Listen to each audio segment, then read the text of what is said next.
Wednesday, the 16th of September, 2020, pastor on Jetter, Immanuel Lutheran Church, Grandview, Washington. We're setting new records day by day, and that's not a good thing.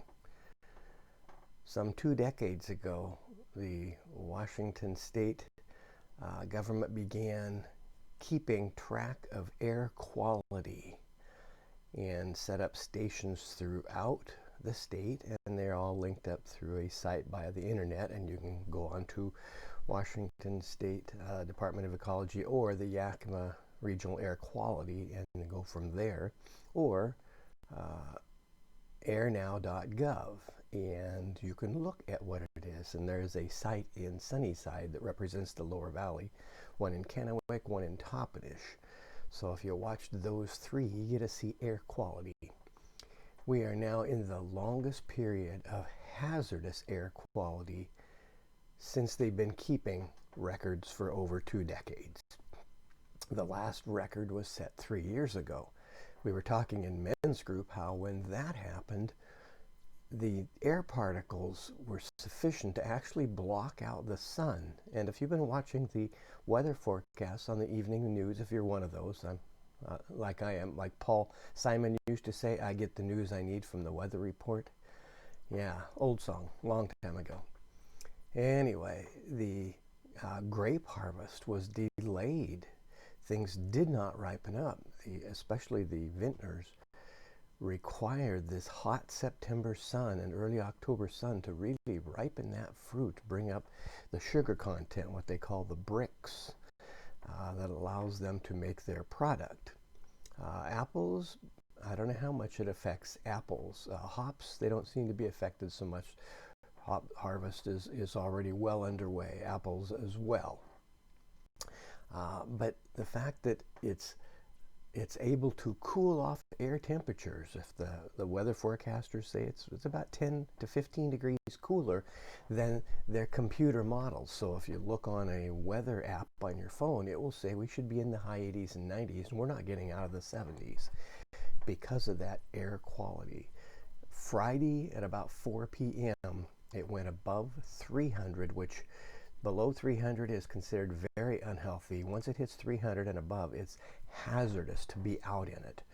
And we should all be wearing a mask to be out in it, even indoors, to keep that furnace fan running. It's not cool enough for the air conditioner to run. Nonetheless, turn the fan on manual. Make sure that you change the filter and make sure that your filter is capable of getting those 2.5 micron particles out of the air. Many filters are not. You got to pay a lot more for those. The cheap $3.99 filters that I get at Bi-Mart are great for general household dust. They don't do a lot for this smoky air that we have. And it's been, as I say, over 300 since 4 p.m. Friday. So by 4 p.m. today, that'll be a full 120 hours, 5 full calendar days of this. And by tomorrow, it may drop below 300. But it's been above 400 most of those days, the last 4 days. And it's just adding insult to injury and very hard to breathe. So if I'm coughing a little bit, not surprising. If it feels like you have a sinus infection, not surprising. If your eyes sting, not surprising. It's gonna get better soon. But I hope that we establish a record that we don't break every year. We will see. Chapter 41 or 41 of the book of Genesis ended with Joseph having been put in charge of the granary of Egypt, managing the 7 years of plenty, and now the famine is hit. Because of it, Egypt is well off, and the rumor is now spreading among some of the adjacent countries in North Africa and the Near East that there's food in Egypt for the price. Incidentally, you may have heard a news story yesterday that there's a new Mideast peace, treaty between a couple of nations, Bahrain and the Emirates and Israel. Well, the news has called Israel the Mideast or the Middle East for I don't know how long, but it's not. It's the Near East. Look on a map. The Mideast would be India. The Far East, China. the Near East, the Arab world, and Israel, and Eastern Europe. Yeah, why did they do that? I don't know. And then they also misuse the term Semite. Well, remember Shem? You have Shem, Ham, and Japhet, the three sons of Noah. That goes way back in the book of Genesis. So the Shemites, all the descendants of Shem, are all the people of the Arab lands, including the Jews, all of the Muslim countries, Saudi Arabia, Iran, Iraq, everything east of the Indus River Valley at the eastern or the western edge of India. All of that would be considered Shemites or Semites.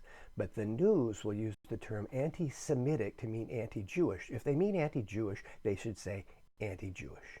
Anti-Semitic means anti-Jewish and anti-Arab. I don't know why news, once they do it, they don't then ever go back and correct themselves.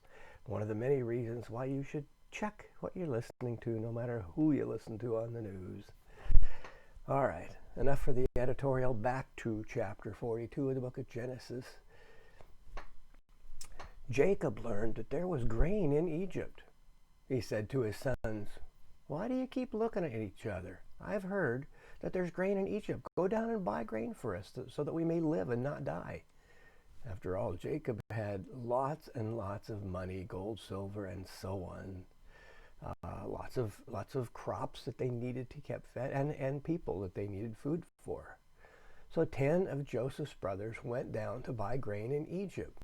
Jacob did not send Joseph's younger brother Benjamin with his brothers, for he feared that harm might come to Benjamin. After all, that's the only other son of Rachel, his beloved wife.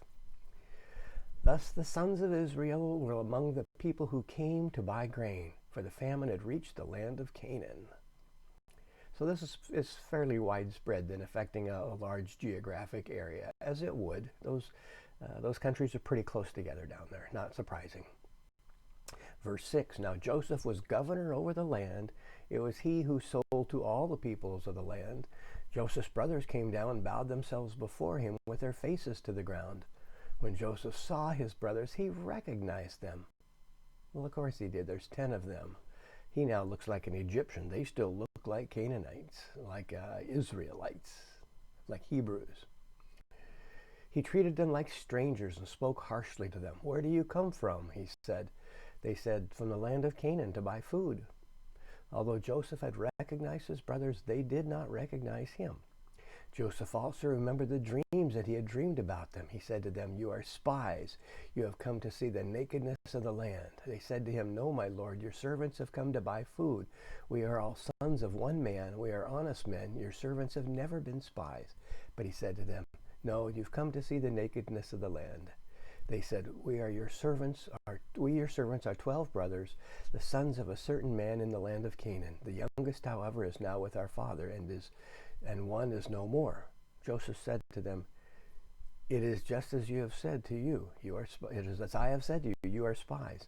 Here is how you shall be tested. As Pharaoh lives, you shall not leave this place unless your youngest brother comes here.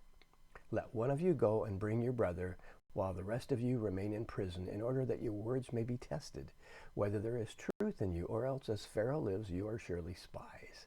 He put them all together in prison for 3 days.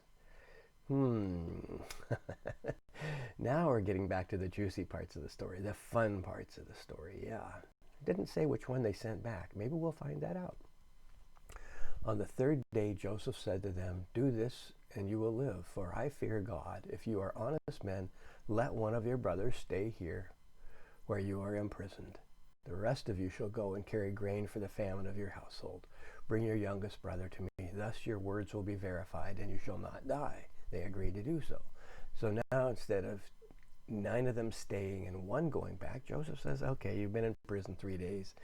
Let's try something else. How about 9 of you go back with grain? I've got your money, you've got the grain. But 1 of you stay as a surety, as a bond. They said to one another, alas, we are paying the penalty for what we did to our brother. We saw his anguish when he pleaded with us, but we would not listen. This is why this anguish has come upon us. Then Reuben answered, did I not tell you not to wrong the boy, but you would not listen? So now there comes a reckoning for his blood. They did not know that Jacob understood them, since he spoke with them through an interpreter. You got to love that. People speaking different languages, but they can listen in on each other. He turned away from them and he wept. And he returned and spoke to them, picked out Simeon, and he had him bound before their eyes. Joseph gave orders to fill their bag with grain, to return every man's money to his sack, and gave them provisions for their journey. This was done for them. Wow. So, Joseph gave their money back. Why would he do that? So we take it up with verse 24 tomorrow. Joseph has done something. And when they open their sacks, they're going to find out. But don't want to do too much for one day. See you tomorrow.